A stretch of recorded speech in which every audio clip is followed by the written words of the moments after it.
Hello everyone, Ace here, and today I have a bit of an update regarding the Twitter files. Now, regular viewers will no doubt know that we were actually expecting part 2 of the Twitter files merely a day after part 1 had dropped. And we are still waiting on part 2 because they have been delayed for reasons that were up until recently unknown to the general public. However, we have now been presented an explanation, and that explanation is even more telling. As it turns out that the individual in charge of releasing the Twitter files to reporters was a man by the name of Jim Baker, and was in fact a former FBI employee, known for spreading disproven conspiracy theories surrounding Donald Trump, and had escaped Elon Musk's original round of firings when he bought Twitter. Although, after having been caught trying to censor the Twitter files, he was understandably very promptly fired. It is of note that Elon Musk claims that he was not aware of the fact that Jim Baker was still working at Twitter. Now, it is possible that this is indeed the case. It has also, however, led to some theories that Elon Musk may have deliberately set up a trap for this potential FBI mole. What is important to keep in mind, however, is that regardless of how this came to be, there are nevertheless some very clear consequences as a result of what has happened, as this is now a situation in which a man who has notable ties to the FBI and US government, and who is well known for being a propagandist for spreading false conspiracy theories, has attempted to censor the Twitter files, which has understandably led many to speculate that the US government appears to have ordered the censorship of the Twitter files as a means of damage control. Ironically, should this decision have indeed been the case, it is very possible that it may have instead backfired, as now it is yet more evidence of the corruption of the US government, and of the violations of the very Constitution itself that members of the US government have partaken in. On the other hand, there is of course the concern as to what damage this particular mole may have done to the data available, with the big question in that regard being how much, if any, data was completely deleted by Jim Baker while he was still at Twitter. I'm sure you can see why this may be a bit of a concern for people, and unfortunately it may be one of those questions that will never get a full answer. That said, from here on out, it should be emphasized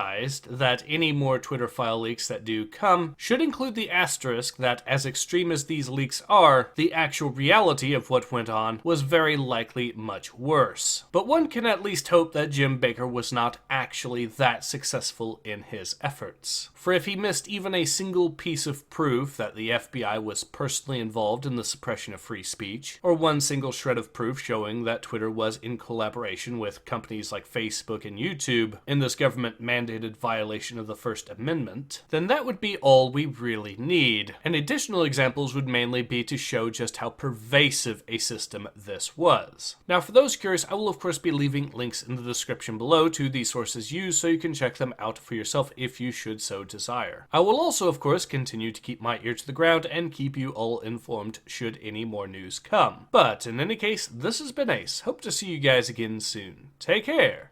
Ace out.